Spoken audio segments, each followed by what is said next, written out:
Hello viewers, कैसे हैं आप सब। उम्मीद करता हूं कि आप सब बिल्कुल ठीक होंगे। तो जिस तरह से आपको पता है हमारे पास एक्सप्रेस जेएस और नोट जेएस की लेक्चर सीरीज चल रही है और आज के इस लेक्चर के अंदर हम one of the most important concept of express की बात करने वाले हैं जिसका नाम है मिडिलवेयर्स। भाई बहुत ही ज़्यादा इंपॉर्टेंट कॉन्सेप्ट है, तो आपने मेक श्योर करना है कि इस वीडियो को एंड तक वॉच करना है। और भाई मैं आप सब लोगों से माफ़ी चाहता हूँ कि ये वाली जो वीडियो है थोड़ा सा लेट आ रही है। उसका एक सॉलिड रीज़न है और वो सॉलिड रीज़न ये है कि मेरे घर में मेरे भाई की शादी थी जिसकी वजह से काफ़ी थोड़ा बिजी चल रहा था।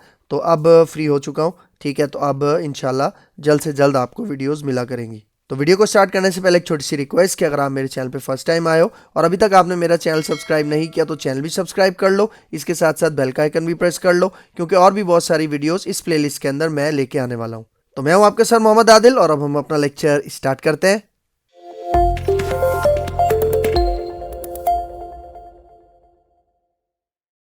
तो भाई देखो आज का जो कॉन्सेप्ट है मिडिलवेयर इन एक्सप्रेस जीएस, भाई देखो बहुत ज़्यादा इंपॉर्टेंट कॉन्सेप्ट है। अगर आप नोट जीएस के डेवलपर हो, मतलब एक्सप्रेस जीएस के डेवलपर हो, तब आपको अगर आप इंटरव्यू की प्रिपरेशन कर रहे हो या आप कोई प्रोजेक्ट बना रहे हो तो याद रखना कि वहाँ पे मिडिलवेयर्स का यूज़ बहुत ज़्यादा होता है। अगर आप ऑथेंटिकेशन को इम्प्लीमेंट करना चाह रहे हो, अगर आप एरर हैंडलिंग कर रहे हो, लॉगिंग कर रहे हो, तो इस तरह के बहुत सारे जो काम है वो हम मिडिलवेयर्स की मदद से कर पाते हैं। और इंटरव्यू के हवाले से भी जो समझ लो इंटरव्यू की बैकबोन है उसके अंदर मिडिलवेयर से रिलेटेड बहुत ज़्यादा क्वेश्चनिंग की जाती है, ठीक है। तो सबसे पहले इसका प्रैक्टिकल करवाने से पहले मैं आपको इसका थोड़ा सा डायग्राम से समझाऊंगा। मतलब इसका हम एक पिक्टोरियल रिप्रेजेंटेशन लेंगे जिससे आपको बहुत अच्छे समझ में आ जाएगा कि इसका कॉन्सेप्ट क्या है और इसको हम आगे जाके प्रैक्टिकल किस तरह से करने वाले हैं, ठीक है। तो आपने मेरे साथ जुड़े रहना है, सही है। तो अब स्टार्ट करते हैं, यहाँ पे आ जाओ। तो भाई देखो मिडिलवेयर का कॉन्सेप्ट समझाने के लिए सबसे पहले मैं आपको एक सिंपल सी रियल लाइफ एग्जांपल देता हूं, फिर इसके ऊपर मैं जब मिडिलवेयर को इंप्लीमेंट करूंगा तो आपको और अच्छे समझ में आएगा, ठीक है। तो भाई देखो एक एग्जांपल है जिसके अंदर एक आदमी है, ठीक है। अब उस आदमी को जाना है एक मिलिट्री बिल्डिंग के अंदर, ठीक है। आर्मी की बिल्डिंग कह लो या कैंटोनमेंट का इलाका जो होता है, ठीक है। तो उस बिल्डिंग के अंदर जाना है तो भाई डायरेक्ट तो उसको एक्सेस नहीं मिल सकता ना, मतलब वो डायरेक्ट मुंह उठा के तो नहीं जा सकता ना किसी मिलिट्री या आर्मी बिल्डिंग के अंदर। तो जब भी वो ऐसी बिल्डिंग के अंदर जाना चाहेगा तो वहाँ पे उसको चेकिंग करवानी पड़ेगी, ठीक है। और चेकिंग कौन करते हैं आपको पता है, उनके जो आर्मी मैन होते हैं या मिलिट्री के जो बंदे होते हैं वो उनकी चेकिंग करते हैं, ठीक है। तो ये जो बंदा है इसको ये आर्मी वाला जो बंदा है वो क्या करेगा, वैलिडेट करेगा, चेक करेगा, वेरीफाई करेगा।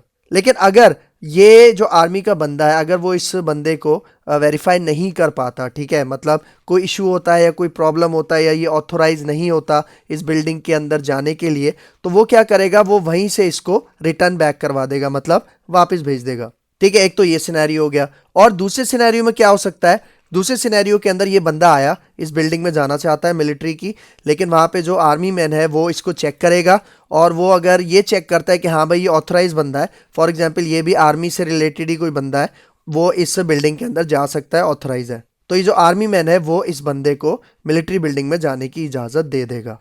ठीक हो गया, ये दूसरा सिनेरियो हो गया। अच्छा फिर आगे आ जाओ। फिर एक और सिनेरियो ये है कि वही बंदा है वो एक मिलिट्री बिल्डिंग के अंदर जाना चाह रहा है या फिर कोई मिलिट्री का इलाका है, जिस तरह से आर्मी का एरियाज होते हैं, कैंटोनमेंट्स होते हैं जहाँ पे बहुत सारी बिल्डिंग्स होती हैं, ठीक है। तो वहाँ पे क्या होता है, वहाँ पे हमारे पास मल्टीपल चेक पोस्ट होती हैं, मतलब मल्टीपल वहाँ पे आर्मी के बंदे होते हैं, तैनात होते हैं, जो कि हर आने वाले को क्या करते हैं, चेक करते हैं। तो इस केस में यहाँ पे देखो अगर ये बंदा इस बिल्डिंग में जाना चाह रहा है, ठीक है, तो उसको पहला चेक पोस्ट मिलता है वहाँ पे, फॉर एग्जांपल कोई उसको आर्मी मैन चेक करता है, ठीक है। उसके बाद जब ये पहला वाला जो चेक पोस्ट है जब वो उसको क्लियर कर देगा तो वो बीच में एक सेकंड चेक पोस्ट भी आ जाता है, ठीक है। वो उसको क्लियर करेगा तो वो थर्ड के पास जाएगा, ठीक है। थर्ड वाला क्लियर करेगा तो वो फाइनली उस मिलिट्री बिल्डिंग के अंदर एंटर हो सकता है। ठीक हो गया, मतलब मल्टीपल यहाँ पे आर्मी के बंदे हैं, मल्टीपल चेक पोस्ट हैं जिनको गो थ्रू करके वो मिलिट्री की बिल्डिंग में जाएगा। तो यहाँ पे एक चीज़ समझो कि जो मल्टीपल चेक पोस्ट हैं या मल्टीपल आर्मी के बंदे हैं, ठीक है, इस कॉन्सेप्ट को इम्प्लीमेंट करने से क्या हुआ कि वो जो हमारी बिल्डिंग थी, ठीक है, जो हमारा एरिया था आर्मी का, उसकी जो सिक्योरिटी है वो हमने थोड़ी सी ज़्यादा बढ़ा दी है, मतलब एक्स्ट्रा लेयर्स हमने सिक्योरिटी की ऐड कर दी है इसके अंदर। तो अगर फॉर एग्जांपल वो फर्स्ट चेक पोस्ट से क्लियर हो जाता है और सेकंड चेक पोस्ट में या सेकंड आर्मी का बंदा जो उसको चेक करता है उसमें कोई इशू होता है तो वो इस बंदे को दोबारा से क्या कर देगा, वापस भेज देगा, रिवर्ट बैक कर देगा। मतलब जब ये सारी चेक पोस्ट को सारे आर्मी के बंदों को वेरीफाई करवाता जाएगा तब वो इस मिलिट्री बिल्डिंग के अंदर एंटर हो सकता है। ठीक हो गया। तो ये एक तीसरा सिनेरियो है और इन सारे सिनेरियोज को आपने अपने माइंड में रखना है, क्योंकि अब मैं आपको बताता हूं कि ये एक्सप्रेस जेएस के अंदर इसका जो कॉन्सेप्ट है मिडिलवेयर का वो किस तरह से रिलेट करता है इस कॉन्सेप्ट से। ठीक है, तो यहाँ पे आ जाओ। तो भाई यहाँ पे देखो, क्लाइंट सर्वर मॉडल तो हम सबको पता है। ठीक है, अब क्लाइंट सर्वर मॉडल के अंदर क्या होता है, हमारे पास क्लाइंट होता है। ठीक है, जो कि सर्वर को क्या करता है, रिक्वेस्ट करता है। अभी जो क्लाइंट है मैं बहुत दफ़ा बता चुका हूँ कि ये क्लाइंट हमारा डेस्कटॉप भी होता है। ठीक है, ये क्लाइंट हमारा मोबाइल भी होता है, या फिर ये क्लाइंट हमारा फॉर एग्जांपल कोई ब्राउज़र भी होता है। ठीक है, जिसमें हम जैसे जो यूज़र्स होते हैं वो रिक्वेस्ट भेजते हैं किसी वेबसाइट को, किसी सर्वर को। ठीक है, तो यहाँ पे सपोज करो कि क्लाइंट है हमारे पास ब्राउज़र और वो रिक्वेस्ट कर रहा है फॉर एग्जाम्पल एक्सप्रेस के सर्वर को। तो यहाँ से रिक्वेस्ट गई क्लाइंट से किसके पास, सर्वर के पास। ठीक है, और सर्वर के पास हमारे पास एक मैकेनिज्म होता है जो कि हम ऑलरेडी एक्सप्रेस की इस प्लेलिस्ट के अंदर पढ़ चुके हैं, जिसका नाम है राउटिंग। तो जो भी आपने रिक्वेस्ट की होती है, ठीक है, फॉर एग्जांपल हमने जो रिक्वेस्ट किया है, ठीक है, उसका जो मेथड है वो है गेट रिक्वेस्ट। ठीक है, और जो हम यूआरएल हिट कर रहे हैं वो है फॉर एग्जांपल /data। इसका मतलब जो हम क्लाइंट से रिक्वेस्ट कर रहे हैं अपने सर्वर को, उसमें हम गेट रिक्वेस्ट का यूज कर रहे हैं और उसके साथ साथ जो हम यूआरएल हिट कर रहे हैं वो है /data। ठीक है, तो ये जो हमारा एक्सप्रेस एप्लीकेशन है, मतलब ये जो सर्वर है, इसके अंदर जो राउटिंग का मैकेनिज्म होता है वो क्या करता है, वो किसी फंक्शन को कॉल करता है। और फंक्शन आपका जाना पहचाना app.get। और इसके अंदर चूंकि हम /data को यहाँ पे रिक्वेस्ट भेज रहे हैं, तो /data से रिलेटेड जो भी राउट है, जो भी app.get का फंक्शन है, वो क्या हो जाएगा, एग्जीक्यूट हो जाएगा। तो जब वो एग्जीक्यूट होगा वो कोई ना कोई रिस्पॉन्स भेजेगा और वो रिस्पॉन्स सर्वर से होता हुआ कहाँ पे चला जाएगा, आपके क्लाइंट के पास चला जाएगा। ठीक है, तो ये तो नॉर्मल फ्लो है, ये हम पहले भी समझ चुके हैं। ठीक है, लेकिन अब हम यहाँ पे इसी के अंदर एक और चीज ऐड करेंगे जिसका नाम है मिडिलवेयर। ठीक है, वो किस तरह से, यहाँ पे देखो, जिस तरह यहाँ पे देखो, यहाँ पे भी क्लाइंट है। ठीक है, और हमारे पास सर्वर है। ठीक है, लेकिन अब इस केस में सर्वर के अंदर हमारे पास एक और मैकेनिज्म है जिसका नाम है मिडिलवेयर। भाई देखो, हमारे पास जो राउटिंग का मैकेनिज्म होता है वो भी सर्वर में होता है, मतलब वो भी एक्सप्रेस के अंदर है। और ये जो मिडिलवेयर का कॉन्सेप्ट है ये भी सर्वर के अंदर होता है, मतलब एक्सप्रेस जेएस के अंदर होता है। लेकिन एक इंपॉर्टेंट पॉइंट मैं आपको यहाँ पे बताना चाह रहा हूँ, ये गौर से समझना। भाई देखो, राउटिंग से पहले हमारा मिडिलवेयर एग्जीक्यूट होता है। इसका मतलब जिस तरह हमने पहले ये पढ़ा है ना कि जो भी रिक्वेस्ट होती है वो राउट्स के साथ मैच होती है और फिर उसका जो भी रिस्पॉन्स होता है वो क्लाइंट को रिसीव हो जाता है। लेकिन राउटिंग से भी पहले हमारे पास जो रिक्वेस्ट है वो मिडिलवेयर के पास आती है। मतलब क्लाइंट जो भी रिक्वेस्ट करेगा उस रिक्वेस्ट को हैंडल करना, उसके रिस्पॉन्स को हैंडल करने का काम मिडिलवेयर का भी होता है राउटिंग की तरह। लेकिन मिडिलवेयर के अंदर हम कुछ एक्स्ट्रा फंक्शनैलिटीज ऐड कर सकते हैं। जिस तरह मैंने आपको बताया था, लॉगिंग हो गया। ठीक है, अगर हमें कौन सी रिक्वेस्ट कहाँ से आ रही है उसका इंफॉर्मेशन हमें कहीं पे स्टोर करना है, लॉग फाइल्स के अंदर स्टोर करना है, तो वो काम कर सकते हैं। ऑथेंटिकेशन ऑथराइजेशन वाला काम करना है वो कर सकते हैं। एरर हैंडलिंग है, और भी बेशुमार लॉजिक्स हैं जिनके लिए हमें मिडिलवेयर की ज़रूरत पड़ती है। और ये जो राउट्स और मिडिलवेयर है ना, ये दोनों राउटिंग लेयर के अंदर ही आते हैं, ये आपने अपने माइंड में रखना है।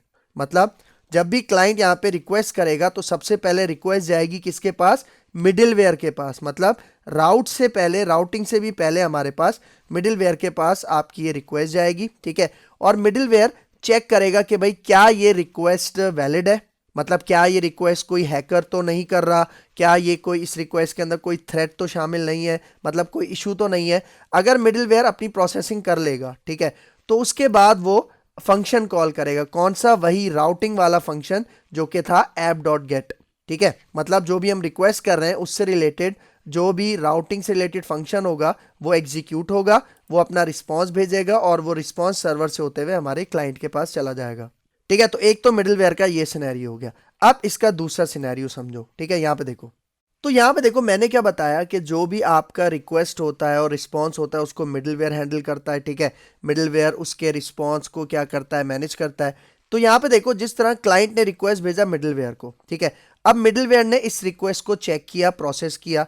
तो अगर फॉर एग्जाम्पल मिडिलवेयर को ये जो रिक्वेस्ट है ना ये इनवैलिड लगी, क्या लगी, इनवैलिड। ठीक है, तो जब ये क्लाइंट से रिक्वेस्ट आई मिडिलवेयर के पास, ठीक है, तो फॉर एग्जाम्पल मिडिलवेयर इस नतीजे पे पहुंचा कि ये जो रिक्वेस्ट आ रही है ना क्लाइंट से ये इनवैलिड है। हो सकता है ये कोई हैकर कर रहा हो, या इसके अंदर कोई थ्रेट हो, या कोई भी इशू हो सकता है जिसकी वजह से मिडिलवेयर इसको आगे ट्रांसफर नहीं करेगा, बल्कि वो यहीं से मिडिलवेयर क्या करेगा, क्लाइंट को रिस्पॉन्स भेज देगा। अब उस रिस्पॉन्स में कोई एरर भी हो सकता है, कोई मैसेज भी हो सकता है, या वो इस रिस्पॉन्स को यहीं पे एंड भी कर सकता है। इसका मतलब क्लाइंट से जो रिक्वेस्ट आ रही थी मिडिलवेयर के पास, मिडिलवेयर ने उसको वहीं पे क्या कर दिया, एंड कर दिया, वहीं पे उसको रिस्पॉन्स वापस भेज दिया क्लाइंट को। तो इस केस में मिडिलवेयर के बाद जो राउटिंग वाला पार्ट था ये वाला, वो एग्जीक्यूट नहीं होगा, क्योंकि मिडिलवेयर ने यहीं से, जैसी उसके पास रिक्वेस्ट है, उसने उसको प्रोसेस किया, उसने देखा कि भाई ये इनवैलिड है, उसने वहीं से रिस्पॉन्स भेजा क्लाइंट को,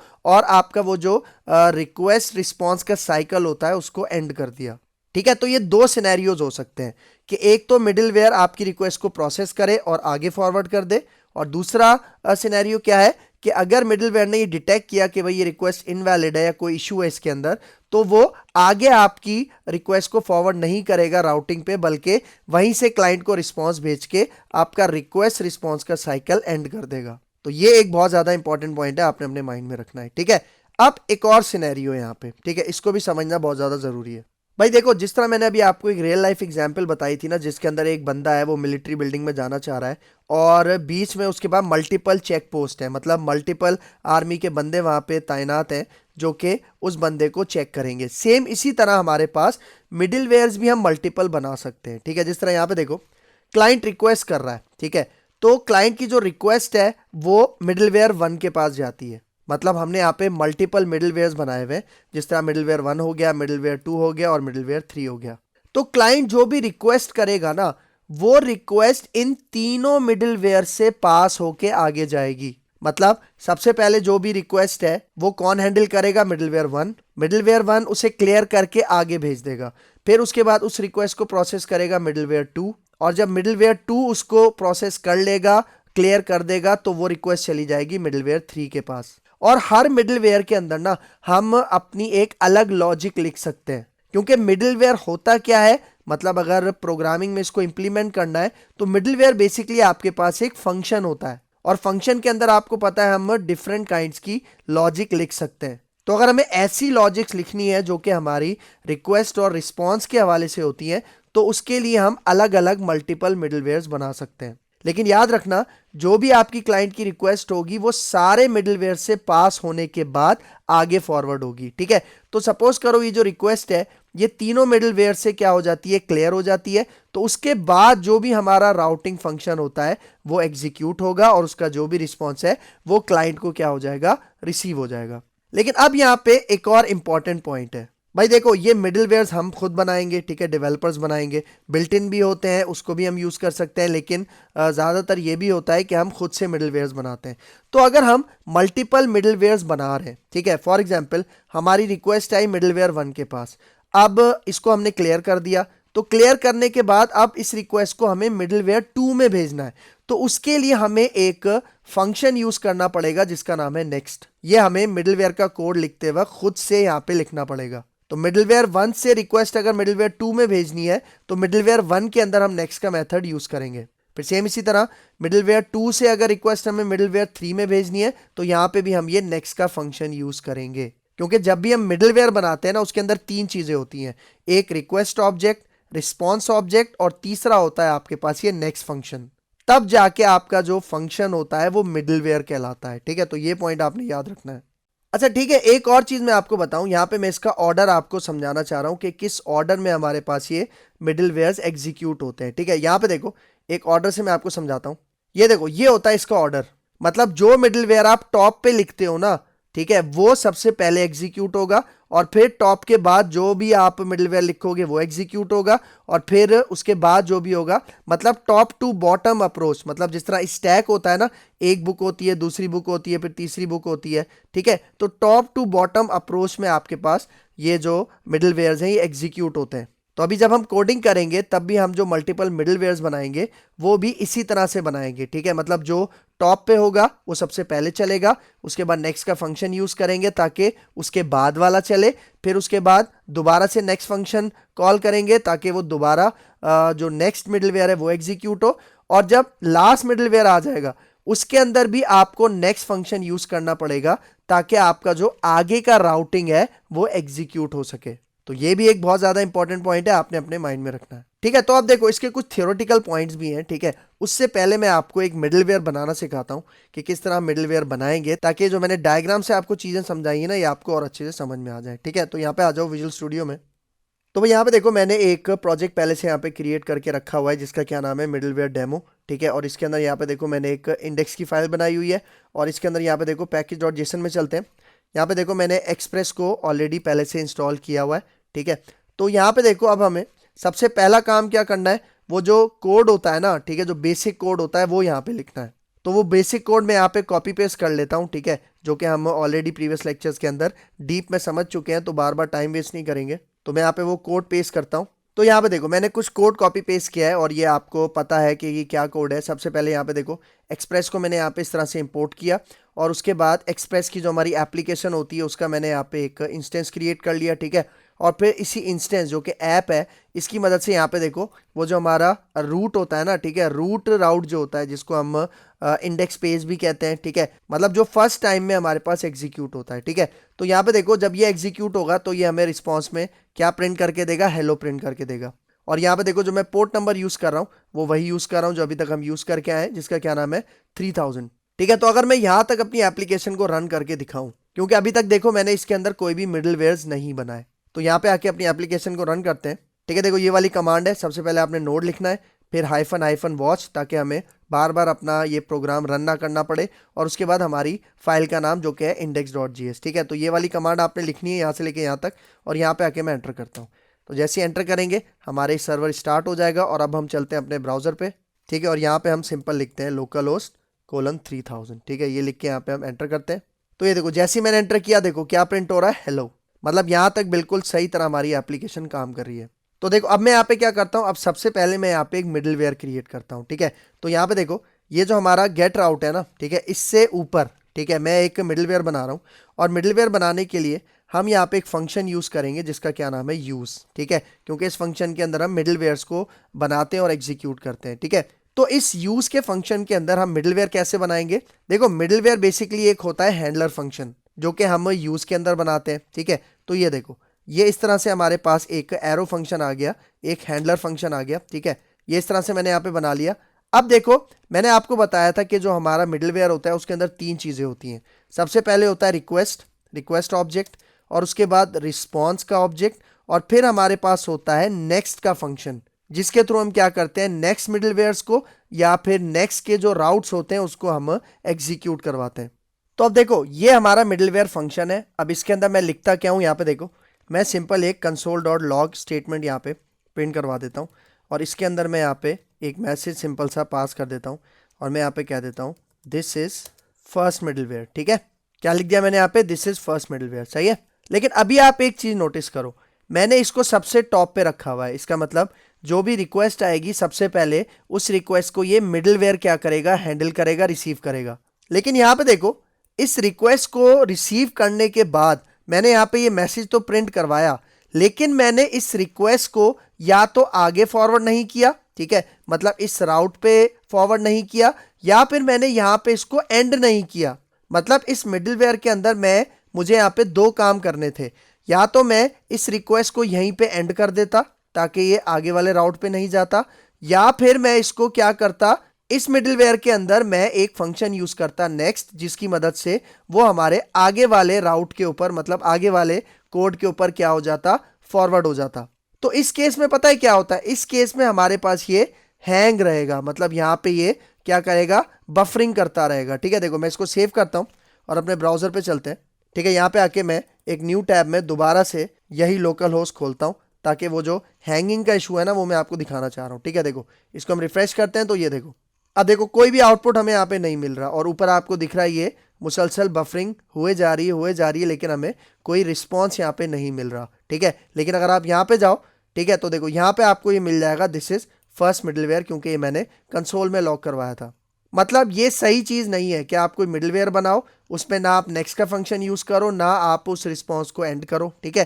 तो यहाँ पे देखो एक तो काम ये हो सकता है कि मैं यहाँ पे नेक्स्ट का फंक्शन यूज़ करूँ, ठीक है, नेक्स्ट का फंक्शन यूज़ करूँ। इससे क्या होगा कि ये जो नेक्स्ट फंक्शन जब एग्जीक्यूट होगा तो हमारे पास जो रिक्वेस्ट है वो यहाँ पे आ जाएगी, मतलब जो हमारा ऐप डॉट गेट वाला राउट है यहाँ पे आ जाएगी और वो एग्जीक्यूट हो जाएगा, ठीक है। तो इसको सेव करते हैं। ब्राउजर पे आके मैं रिफ्रेश करता हूँ तो ये देखो फॉरन रिफ्रेश हो गया और देखो रिजल्ट क्या आ रहा है, हेलो। और अगर मैं कंसोल डॉट लॉग में दिखाऊं तो ये देखो यहाँ पे क्या मैसेज हो रहा है हमें, दिस इज फर्स्ट मिडलवेयर। ठीक हो गया, एक तो ये वाला काम हो गया। दूसरा काम हम ये भी कर सकते हैं कि देखो हम अपनी इस रिक्वेस्ट को आगे फॉरवर्ड नहीं करना चाह रहे, ठीक है। मैं यहाँ पे क्या कहता हूँ, यहाँ पे देखो मैं कहता हूँ रिस्पॉन्स डॉट एंड, ठीक है। मतलब यहीं पे आप इस रिस्पॉन्स को क्या कर दो, एंड कर दो। इसका मतलब अब इस केस में ये तो एग्जीक्यूट होगी ये वाली लाइन, ठीक है, लेकिन इसी मिडलवेयर के अंदर हमने रिस्पॉन्स को एंड कर दिया। इसका मतलब वो अब यहाँ पे इस वाले कोड के पास नहीं जाएगा, ठीक है। तो देखो इसको मैं यहाँ से सेव करता हूँ, ब्राउजर पे आके इसको हम दोबारा से रिफ्रेश करते हैं। तो ये देखो जैसे ही मैंने यहाँ पे रिफ्रेश किया, देखो हमें कोई भी आउटपुट यहाँ पे शो नहीं हो रहा। लेकिन अगर मैं VS कोड में जाऊँ तो यहाँ पे देखो आपको नजर आ रहा है दिस इज फर्स्ट मिडलवेयर, क्योंकि ये तो प्रिंट होगा, उसके बाद हमारा रिस्पॉन्स यहाँ पे क्या हो जाएगा, एंड हो जाएगा। और आप चाहो तो इस रिस्पॉन्स एंड के अंदर कोई मैसेज भी पास कर सकते हो। फॉर एग्जाम्पल यहाँ पे आप लिख दो स्टॉप्ड, ठीक है। देखो मैंने यहाँ पे क्या लिख दिया, स्टॉप, ठीक है। तो इसको सेव करते हैं, ठीक है। दोबारा यहाँ पे चलते हैं, ब्राउजर में इसको रिफ्रेश करते हैं। तो ये देखो जैसे ही वो स्टॉप हुआ, मतलब जहाँ पे रिस्पॉन्स एंड हुआ, तो वहाँ पे इसने क्या दिखा दिया, स्टॉप्ड। और यहाँ पे देखो यहाँ पे ये दिस इज फर्स्ट मिडलवेयर हमें शो हो रहा है, और यहाँ पे हमारे पास ये वाला राउट एग्जीक्यूट नहीं हो रहा, ठीक है। तो इस तरह से भी आप क्या कर सकते हो, अगर अपनी रिक्वेस्ट को आगे फॉरवर्ड करना है तो नेक्स्ट, अगर रिस्पॉन्स को एंड करना है तो रिस्पॉन्स डॉट एंड। अच्छा भाई देखो, फिर मैंने आपको ये बताया था कि जो हमारे पास रिक्वेस्ट और रिस्पॉन्स के जो ऑब्जेक्ट्स होते हैं, हम इनको भी क्या कर सकते हैं, यूज कर सकते हैं, एक्सेस कर सकते हैं इस मिडलवेयर के द्वारा, ठीक है। जिस तरह यहाँ पे देखो मैं ये वाली लाइन हटाता हूँ, ठीक है। और अब मैं कह रहा हूँ कि भाई यहाँ पे देखो जो भी रिक्वेस्ट आएगी ना, ठीक है, तो ये वाला जो मिडलवेयर है ये इसको एक अपना रिस्पॉन्स भेजेगा। मतलब जिस क्लाइंट से रिक्वेस्ट आ रही है इस मिडलवेयर के पास, तो ये मिडलवेयर एक अपना रिस्पॉन्स भेजेगा किसको, क्लाइंट को। किस तरह से, यहाँ पे देखो मैं यहाँ पे रिटर्न यूज करता हूँ, ठीक है। और ये RES का ये जो हमारे पास पैरामीटर है, ये वाला जो ऑब्जेक्ट है रिस्पॉन्स का, मैं इसको यूज करता हूँ। और इसके साथ मैं कहता हूँ कि भाई फॉर एग्जाम्पल मुझे जेसन पास करनी है, मतलब जेसन वापस मुझे भेजनी है अपने क्लाइंट को, ठीक है। तो उसके लिए यहाँ पे देखो मैं ये जेसन का एक ऑब्जेक्ट बनाता हूँ, ठीक है। और यहाँ पे फॉर एग्जाम्पल मैं एक की बनाता हूँ, इसका नाम रखता हूँ डेटा, और इसके अंदर यहाँ पे मैं क्या देता हूँ, रिस्पॉन्स फ्रॉम फर्स्ट मिडलवेयर, ठीक है। मतलब ये जो रिस्पॉन्स है ये मैं भेज रहा हूँ किसको, क्लाइंट को। मतलब देखो ये रिस्पॉन्स हमें कोई राउट नहीं भेज रहा, ये रिस्पॉन्स हमें यही वाला मिडलवेयर भेज रहा है जो कि हमने फर्स्ट मिडलवेयर यहाँ पे बनाया है। इसका मतलब इस केस में भी क्या होगा कि ये रिस्पॉन्स कहाँ पे जाएगा, क्लाइंट के पास जाएगा, और उसके बाद यहीं पे हमारा जो रिस्पॉन्स है वो एंड भी हो जाएगा। मतलब हमारे पास ये वाला कोड, जो आगे वाला कोड है, वो एग्जीक्यूट नहीं होगा। ठीक हो गया, तो इसको सेव करते हैं, ठीक है।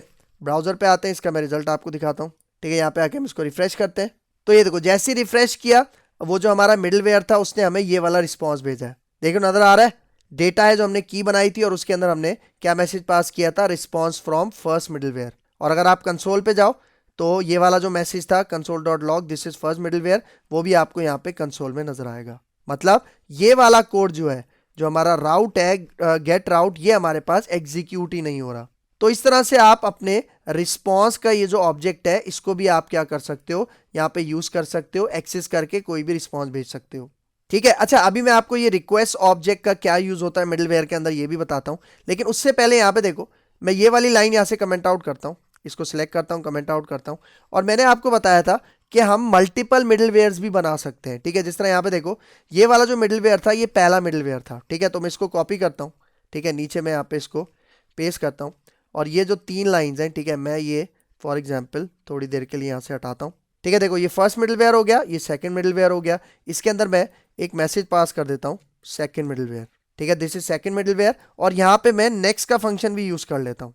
इससे क्या होगा कि हमारे पास देखो पहले ये वाला फंक्शन चलेगा, ठीक है, कौन सा, ये वाला मिडलवेयर फंक्शन चलेगा, और यहाँ पे भी मैं नेक्स्ट को कॉल कर लेता हूँ, ठीक है। तो यहाँ पे जब मैं नेक्स्ट को कॉल करूंगा तो हमारे पास नेक्स्ट मिडलवेयर कौन सा है, ये वाला है, तो ये एग्जीक्यूट हो जाएगा। और इसके अंदर भी देखो नेक्स्ट फंक्शन कॉल हो रहा है, इसका मतलब हमारे पास ये वाला जो राउट है ये भी एग्जीक्यूट हो जाएगा, ठीक है। तो इसको सेव करते हैं, ब्राउजर पे आते हैं, यहाँ पे आके रिफ्रेश करते हैं, तो ये देखो हेलो प्रिंट हो रहा है, लेकिन हेलो कहाँ से आ रहा है, वो जो हमारा गेट राउट था वहां से आ रहा है। लेकिन अगर मैं यहाँ पे जाऊं तो ये देखो कंसोल में देखो सबसे पहले कौन सा मिडलवेयर चला, फर्स्ट मिडलवेयर, ठीक है, उसके बाद कौन सा चला, सेकंड मिडलवेयर, और उसके बाद हमारे पास ये जो रिस्पॉन्स है ये हमें ब्राउजर पे यहाँ पे नजर आया।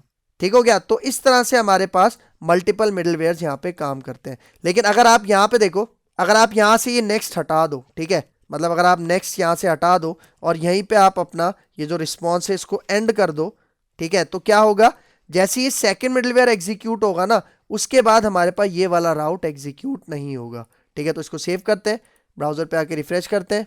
ठीक है, तो देखो कोई भी हमें रिजल्ट यहाँ पे डिस्प्ले नहीं हुआ, लेकिन अगर आप यहाँ पे जाओ VS कोड में तो देखो वो जो मिडलवेयर्स के अंदर जो कंसोल डॉट लॉग करवाया था वो दोनों हमारे पास यहाँ पे सक्सेसफुली दिख रहे हैं।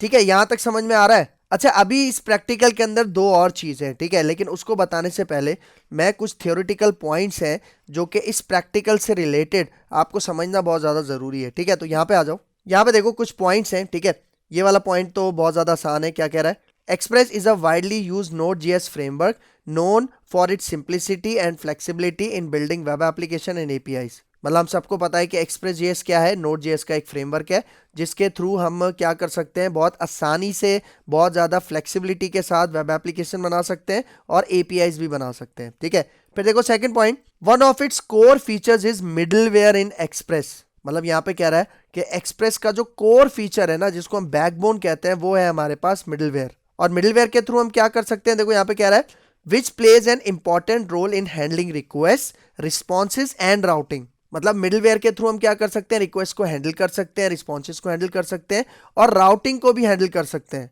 क्योंकि मैंने क्या बताया था कि राउटिंग से पहले हमारे पास मिडलवेयर आता है। मतलब जो भी रिक्वेस्ट है वो पहले मिडलवेयर के पास जाएंगी और फिर मिडलवेयर प्रोसेस करके उसको भेजेगा राउटिंग के पास। ठीक है, तो ये पॉइंट भी याद रखना।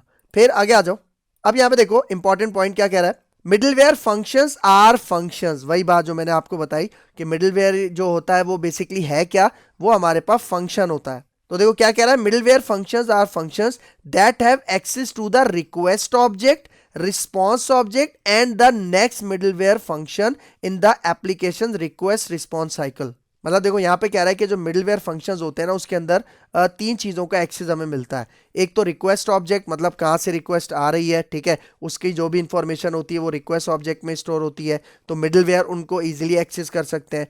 फिर रिस्पॉन्स ऑब्जेक्ट, मतलब रिस्पॉन्स में हमें क्या भेजना है वो भी, उसका भी एक्सेस हमारे पास मिडलवेयर्स के अंदर होता है। और फिर नेक्स्ट का एक मिडलवेयर फंक्शन होता है जिसको अभी हमने यूज भी किया, जिसके थ्रू हम आगे के मिडलवेयर या आगे के जो राउटिंग फंक्शंस होते हैं उनको एग्जीक्यूट करवाते हैं। क्योंकि हर एप्लीकेशन का जो रिक्वेस्ट रिस्पॉन्स साइकिल होता है ना, उसके अंदर ये वाली चीजें बहुत ज्यादा इंपॉर्टेंट होती हैं और इसको हम इंप्लीमेंट करते हैं मिडलवेयर फंक्शंस की मदद से। ठीक है, फिर यहां पर देखो क्या कह रहा है, The next middleware function is commonly denoted by a variable name next। मतलब जो हमने पैरामीटर बनाया था ना तीसरा, उसका जो वेरिएबल नेम था वो क्या रखा था, नेक्स्ट, और उसी को हम यूज करके क्या कर रहे थे, अपने जो आगे का कोड था, आगे के जो मिडलवेयर्स थे या राउटिंग फंक्शंस थे, उसको हम एग्जीक्यूट कर रहे थे। क्योंकि देखो एक बात याद रखना, मिडलवेयर और राउटिंग ये दोनों कॉन्सेप्ट साथ साथ यूज किए जाते हैं। क्योंकि मिडलवेयर जो रिक्वेस्ट है वो फॉरवर्ड कहां पे करता है, वो आगे राउटिंग फंक्शंस को फॉरवर्ड करता है। ठीक है, फिर आगे आ जाओ, अब देखो यहां पे क्या कह रहा है, middleware is a request handler that allows you to intercept and manipulate request and responses before they reach route handlers. भाई देखो बहुत ज्यादा इंपॉर्टेंट कॉन्सेप्ट। क्या कह रहा है, मिडलवेयर क्या होता है, एक रिक्वेस्ट हैंडलर होता है। ठीक है, मतलब एक ऐसा हैंडलर फंक्शन होता है जो कि रिक्वेस्ट को हैंडल करता है। तो जब भी मिडलवेयर फंक्शन के पास कोई भी रिक्वेस्ट आती है तो सबसे पहले तो वो उसे इंटरसेप्ट करता है। इंटरसेप्ट का मतलब रोकता है। जिस तरह आप रोड पे चल रहे हो, ठीक है, एक ट्रैफिक पुलिस वाला आपके सामने आ गया, वो आपको रोकता है तो आप रुक जाते हो ना, सेम उसी तरह हमारे पास मिडलवेयर क्या करता है, जब भी उसके पास रिक्वेस्ट आती है ना, तो सबसे पहले वो उस रिक्वेस्ट को रोकता है, इंटरसेप्ट करता है, चेक करता है, और फिर आप क्या कर सकते हो, उस मिडलवेयर फंक्शंस की मदद से आप उन रिक्वेस्ट को, उन रिस्पॉन्सेज को मैनिपुलेट कर सकते हो, चेंज कर सकते हो और अपनी रिक्वायरमेंट के हिसाब से उसके अंदर कोई चीज़ ऐड कर सकते हो, या जो भी आप चाहे वो इसके साथ कर सकते हो, क्योंकि फुल एक्सेस आपके पास होता है। और फिर देखो क्या कह रहा है कि जब आपका जो मिडलवेयर होता है जो आपकी रिक्वेस्ट को इंटरसेप्ट करता है और मैनिपुलेट करता है, तो जब ये वो सारे काम कर लेता है, प्रोसेस कर लेता है, उसके बाद वो कहां पे भेज देता है आपकी रिक्वेस्ट को, जो आपके राउट हैंडलर्स होते हैं, जिस तरह मैंने बताया app.get। ठीक है, तो ये इसका एक फ्लो चलता है, ये आपने अपने माइंड में रखना है। ठीक है, फिर यहां पे देखो next point, they are the functions. मतलब किसकी बात कर रहा है, middleware are the functions that are invoked by the एक्सप्रेस.js राउटिंग लेयर। देखो मैंने क्या बताया, मिडलवेयर राउटिंग के साथ यूज होता है। राउटिंग की एक लेयर होती है, ठीक है, उसके अंदर ही मिडलवेयर आता है, लेकिन मिडिलवेयर के पास रिक्वेस्ट सबसे पहले आती है और उसके बाद रिक्वेस्ट जाती है आपके राउटिंग के जो फंक्शंस होते हैं उसके पास, ठीक है। तो ये पॉइंट याद रखना, ठीक है। फिर यहां पे देखो, it is a flexible tool that helps add functionalities like logging, authentication, error handling and more to express applications. मतलब यहां पे देखो कुछ मोटा मोटा जो इसके बेनिफिट्स है ना वो बता रहा है कि भाई ये एक ऐसा फ्लेक्सिबल टूल है मिडलवेयर जिसकी मदद से हम कौन कौन सी फंक्शनैलिटीज ऐड कर सकते हैं। लॉगिंग हो गया, जिस तरह मैंने बताया था, रिक्वेस्ट कहाँ से आ रही है, किस डेट एंड टाइम पे आ रही है, उसको अगर हमें सेपरेट किसी टेक्स्ट फाइल्स के अंदर स्टोर करना है वो भी हम कर सकते हैं। इसकी अभी मैं प्रैक्टिकल एग्जाम्पल भी आपको करवाता हूँ। फिर देखो ऑथेंटिकेशन, ये एक सेपरेट लेक्चर है। एरर हैंडलिंग, ये भी एक सेपरेट लेक्चर है। और भी बहुत सारी चीज़ें जो कि हम कर सकते हैं अपने मिडलवेयर्स को यूज करके अपनी एक्सप्रेस एप्लीकेशन के अंदर, ठीक है। फिर आगे आ जाओ, अब यहां पे देखो, middleware functions can perform the following task. इसका मतलब मिडलवेयर जो फंक्शंस होते हैं, ठीक है, ये कुछ टास्क परफॉर्म करते हैं, उसको यहाँ पे राइट डाउन किया हुआ है, ठीक है। इसको समझना। देखो सबसे पहले तो इसके अंदर हम कोई भी कोड एग्जीक्यूट कर सकते हैं, ठीक है। मतलब क्योंकि नॉर्मल एक फंक्शन की तरह काम करता है, ठीक है, जो कि रिक्वेस्ट को हैंडल करने के लिए और रिस्पॉन्स को मैनेज करने के लिए यूज होता है, तो इसमें आप कोई भी कोड लिख सकते हो। फिर यहाँ पे देखो, make changes to the request and response objects. मतलब मिडलवेयर आपका जो रिक्वेस्ट और रिस्पॉन्स के जो ऑब्जेक्ट्स होते हैं उसके अंदर चेंजेस भी कर सकता है, जिसके अंदर अभी मैंने रिस्पॉन्स के अंदर चेंज करके आपको दिखाया था। कहां पे, यहाँ पे देखो, यहाँ पे देखो, ऊपर चलते हैं। ये देखो, ये आपको लास्ट लाइन नजर आ रही है, इसको मैं अनकमेंट करके दिखा देता हूं, जिसके अंदर मैंने क्या किया था कि मैंने इस मिडलवेयर से अपना ही एक रिस्पॉन्स जनरेट करके क्लाइंट को सेंड किया था। इसका मतलब मैं रिस्पॉन्स के साथ मैनिपुलेशन कर रहा हूं ना, और मैंने यहाँ पे रिस्पॉन्स में क्या भेजा था, उसको बेसिकली एक जेसन डेटा भेजा था, ठीक है। क्योंकि यहाँ पे जो रिस्पॉन्स है ना, इसका मेरे पास पूरा एक्सेस है इस मिडलवेयर के अंदर, तो मैं इसको भी यूज कर सकता हूं, ठीक है। अच्छा, फिर यहाँ पे बात कर रहा है कि हम रिक्वेस्ट का ये जो ऑब्जेक्ट है उसके अंदर भी चेंजिंग कर सकते हैं। किस तरह से कर सकते हैं, यहाँ पे देखो, मैं इसको भी एक्सेस करके दिखाता हूं। जिस तरह यहाँ पे देखो, ये देखो, ये मेरा पहला मिडलवेयर है ना, ठीक है। इसके टॉप पे मैं क्या करता हूं, यही जो मेरा REQ रिक्वेस्ट का ऑब्जेक्ट है, मैं इसको यूज करता हूं और इसके अंदर मैं एक प्रॉपर्टी बनाता हूं और इस प्रॉपर्टी का नाम मैं यहाँ पे रखता हूं नेम, और इसके अंदर फॉर एग्जाम्पल मैं अपना नाम यहाँ पे पास कर देता हूं आदिल, ठीक है। तो देखो अब यहाँ पे होगा क्या, देखो मैंने इस रिक्वेस्ट ऑब्जेक्ट को एक्सेस किया और उसके अंदर एक प्रॉपर्टी बना के इसके अंदर मैंने अपना नाम यहाँ पे स्टोर करवा दिया। तो अब ये वाली जो प्रॉपर्टी है ना, रिक्वेस्ट डॉट नेम, इसको मैं अपने आगे के मिडलवेयर फंक्शंस के अंदर भी क्या करवा सकता हूँ, यूज करवा सकता हूँ। किस तरह से, यहाँ पे देखो, देखो ये पहला मिडलवेयर फंक्शन है जिसके अंदर मैंने ये रिक्वेस्ट डॉट नेम बनाया है। अब मैं इसको यूज करता हूं यहाँ पे, ये जो सेकंड वाला मिडलवेयर फंक्शन है ना, जिसके अंदर मैंने लिखा है दिस इज सेकंड मिडलवेयर, इसके अंदर यहाँ पे देखो मैं इसको यूज करता हूँ इस तरह से। मैं यहाँ पे कहता हूँ रिक्वेस्ट डॉट नेम, तो मैंने आदिल स्टोर किया है ना, तो यहाँ पे मुझे क्या मिल जाएगा, आदिल मिल जाएगा, ठीक है। तो इसको सेव करते हैं, ब्राउजर पे चलते हैं, यहाँ पे आके मैं इसको रिफ्रेश करता हूँ, ठीक है। डेटा हमें यहाँ पे अभी नहीं मिलेगा क्योंकि यहाँ पे देखो मैंने इसके अंदर रिस्पॉन्स को एंड किया हुआ था, लेकिन आप नीचे देखो कंसोल में ये जो सेकंड मिडलवेयर प्रिंट हो रहा है, इसके अंदर यहाँ पे देखो मैंने रिक्वेस्ट का नेम प्रॉपर्टी यहाँ पे एक्सेस किया था, तो देखो उसके अंदर क्या हमें नजर आ रहा है, आदिल, ठीक है। तो इस तरह से भी आप क्या कर सकते हो, रिक्वेस्ट ऑब्जेक्ट को यूज कर सकते हो। और भाई आप चाहो तो जरूरी नहीं है आप इसको मिडलवेयर के अंदर यूज करो, ठीक है। मिडलवेयर के बाद जो आगे का फंक्शन है आप उसके अंदर भी यूज कर सकते हो, लेकिन उसके लिए आपको यहाँ पे ये हटाना पड़ेगा रिस्पॉन्स डॉट एंड, आपको यहाँ पे नेक्स्ट का ये फंक्शन यूज करना पड़ेगा, ठीक है। आप नेक्स्ट के इस फंक्शन को यूज करो और उसके बाद यहाँ पे देखो ये जो ऐप डॉट गेट है जिसके बाद रिक्वेस्ट जाएगी, यहाँ पे मैं एक कंसोल डॉट लॉग बनाता हूँ, ठीक है। और यहाँ पे मैं कहता हूँ एक स्ट्रिंग पास करता हूँ गेट राउट फंक्शन, और इसके साथ यहाँ पे कॉमा लगा के यही जो रिक्वेस्ट डॉट नेम का हमारे पास प्रॉपर्टी है इसको मैं कॉल कर लेता हूँ, ताकि आपको पता चले कि हमारे पास अब ये वाला फंक्शन एग्जीक्यूट होगा, तो यहाँ पे हम इस रिक्वेस्ट की जो नेम प्रॉपर्टी है वो यहाँ पे भी एक्सेस कर सकते हैं, ठीक है। तो इसको सेव करते हैं, ब्राउजर पे आते हैं, रिफ्रेश करते हैं, देखो हेलो यहाँ पे प्रिंट हो रहा है। यहाँ पे चलते हैं VS कोड में, तो यहाँ नीचे देखो सेकंड मिडलवेयर में भी एक्सेस कर रहे थे हम, और यहाँ पे ये जो हमारे पास गेट राउट फंक्शन था उसके अंदर भी ये हमारे पास रिक्वेस्ट डॉट नेम मतलब आदिल एक्सेस हो रहा है, ठीक है। तो इस तरह से आप अपने रिक्वेस्ट या रिस्पॉन्स ऑब्जेक्ट्स के अंदर भी चेंजिंग कर सकते हो मिडलवेयर की मदद से, ठीक है। फिर यहाँ पे देखो इसका third point, and the request response cycle, ठीक है। हमने रिस्पॉन्स डॉट एंड का फंक्शन यूज करके वो जो रिक्वेस्ट रिस्पॉन्स साइकिल होता है उसको मिडलवेयर के अंदर से हमने एंड किया था ना, तो वही बात यहाँ पे कर रहा है, ठीक है। फिर देखो इसका next point, call the next middleware function in the stack. मतलब मैंने आपको बताया था ना कि हम मल्टीपल मिडलवेयर फंक्शन बना सकते हैं, और जब आपके पास पहला जो मिडलवेयर फंक्शन है जब वो एग्जीक्यूट हो जाएगा तो एंड में वो नेक्स्ट को कॉल कर ले ताकि जो सेकंड मिडलवेयर फंक्शन है वो कॉल हो जाए। इसी तरह सेकंड थर्ड को कॉल करेगा, थर्ड अगर चाहे तो आगे के राउट फंक्शंस कॉल कर सकता है, ठीक है। तो ये काम होता है नेक्स्ट मिडलवेयर फंक्शन की मदद से। अच्छा, इसके अंदर एक और चीज मैंने आपको यहाँ पे बताई थी, ठीक है। यहाँ पे देखो, मैंने आपको बताया था कि हमारे पास यहाँ पे एक लॉगिंग का फीचर भी हम इंप्लीमेंट कर सकते हैं मिडलवेयर्स की मदद से। मतलब जो रिक्वेस्ट आती है मिडलवेयर के पास, अगर हमें उसको कहीं पे लॉग करना है, कहीं पे स्टोर करना है, ठीक है, जिस तरह रिक्वेस्ट क्या थी, ठीक है, उसका मेथड क्या था, उसका डेट एंड टाइम क्या था, ठीक है, इस तरह का अगर काम करना है तो वो भी हम कर सकते हैं। वो भी मैं आपको एक एग्जाम्पल दे देता हूँ। ठीक हो गया। तो यहाँ पे देखो, अब मैं इस चीज़ को प्रैक्टिकल करवाने के लिए मैं क्या करता हूँ, ये वाला जो कोड है मैं सारा कमेंट आउट करता हूँ यहाँ से, ठीक है। ये वाला जो मिडलवेयर है इसको भी कमेंट आउट करता हूँ, और ये वाला जो कोड है, ठीक है, ये वाला भी सारा मैं यहाँ से कमेंट आउट करता हूँ, ठीक है। ये पूरा कोड मैंने यहाँ से कमेंट आउट कर दिया, ठीक है। और अब मैं यहाँ पे क्या करता हूँ, देखो एक और मिडलवेयर बनाता हूँ सबसे टॉप पे। इस कोड को मैं यहाँ से कॉपी करता हूँ, नीचे पेस्ट करते हैं, ठीक है। इसको हम यहाँ पे एंड कर देते हैं इस तरह से, ठीक है। ये आ गया इसका हैंडलर फंक्शन। तो देखो, अब मुझे एक टेक्स्ट फाइल के अंदर इन रिक्वेस्ट का जो भी डेटा है वो क्या करना है, लॉग करवाना है, मतलब स्टोर करवाना है। तो उसके लिए यहाँ पे देखो, मैं एक fs मॉड्यूल यूज़ करता हूँ, ठीक है। fs मॉड्यूल हम कवर कर चुके हैं अपने प्रीवियस लेक्चर्स के अंदर, ठीक है। यहाँ पे मैं यूज़ करता हूँ fs, ठीक है। और इसको गेट भी करूँगा मैं fs नाम के एक वेरिएबल के अंदर, ठीक है। और यहाँ पे देखो, सबसे टॉप पे शुरू में मैं यहाँ पे एक वेरिएबल बनाता हूँ, ठीक है, कॉन्स्ट के नाम से एक वेरिएबल बनाता हूँ। इसका नाम मैं यहाँ पे रखता हूँ नाउ, ठीक है। और इसके अंदर यहाँ पे देखो, हमारे पास जावास्क्रिप्ट का एक यहाँ पे देखो डेट के नाम से हमारे पास यहाँ पे एक फंक्शन है, ठीक है। ये मैंने यहाँ पे इसका एक ऑब्जेक्ट बना लिया, ठीक है, सही है। मतलब यहाँ पे मैंने डेट का एक इंस्टेंस बनाया और इस इंस्टेंस का नाम यहाँ पे क्या रख दिया, नाउ, ठीक है। और अब मैं इसको यूज़ करूँगा, यूज़ कहाँ पे करूँगा देखना। देखो मैं यहाँ पे कहता हूँ fs dot append file, append file use कर रहा हूँ, अपेंड फाइल सिंक नहीं, ठीक है। तो सबसे पहले हमारी लॉग फाइल का नाम क्या होगा, ठीक है, मैं इसका नाम रख देता हूँ log.txt। और ये बनेगी कहाँ पे, ये हमारे इसी प्रोजेक्ट के अंदर बनेगी।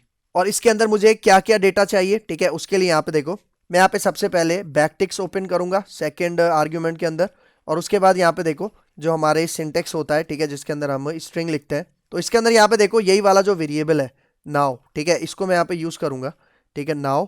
और यहाँ पे मैं यूज़ करता हूँ गेट डेट का, हमारे पास क्या होता है, एक फंक्शन होता है इसी के अंदर डेट के अंदर, मैं इसको यूज़ करता हूँ। और उसके बाद, और देखो ये क्या करेगा, ये हमें करंट डेट, जिस तरह आज 1 जनवरी है 2025 का, ठीक है, तो फर्स्ट ये हमें क्या करके देगा, रिटर्न करके देगा, ठीक है। और उसके बाद दोबारा यहाँ पे देखो इसी तरह से मैं इसको कॉपी करता हूँ, ठीक है, इसको कॉपी करता हूँ और कोलन के बजाय हम यहाँ पे ये फॉरवर्ड स्लैश यूज़ करते हैं। यहाँ पे मैं इसको पेस्ट करता हूँ और अब मैं यहाँ पे मंथ लेता हूँ, ठीक है। तो इसके लिए हम यहाँ पे एक मेथड इसका होता है, फंक्शन होता है गेट मंथ होता है। इसके अंदर मुझे यहाँ पे +1 करना है, क्योंकि जब फर्स्ट मंथ होता है तो ये 0 रिटर्न करता है, ठीक है। तो इसलिए मैंने यहाँ पे +1 इसको कर दिया, ठीक है। और इसके बाद भी एक बैकस्लैश आ गया ताकि डेट का जो फॉर्मेट होता है वो हमारे पास कंटिन्यू रहे। और उसके बाद सबसे लास्ट में यहाँ पे मैं यूज़ करता हूँ गेट फुल ईयर, ताकि हमें वो जो पूरा ईयर है 2025 वो यहाँ पे प्रिंट हो जाए इस तरह से। और ये सारा जो डेटा है जो मैं लिख रहा हूँ यहाँ पे, ये सारा डेटा कहाँ पे जाके स्टोर होगा, इस log.txt के अंदर स्टोर होगा, ठीक हो गया, सही है। इसके बाद अब यहाँ पे देखो, ये तो मैंने बता दिया कि रिक्वेस्ट किस डेट एंड टाइम पे आ रही है। यहाँ पे हमारे पास टाइम तो नहीं है, सिर्फ डेट मैंने कैप्चर किया है।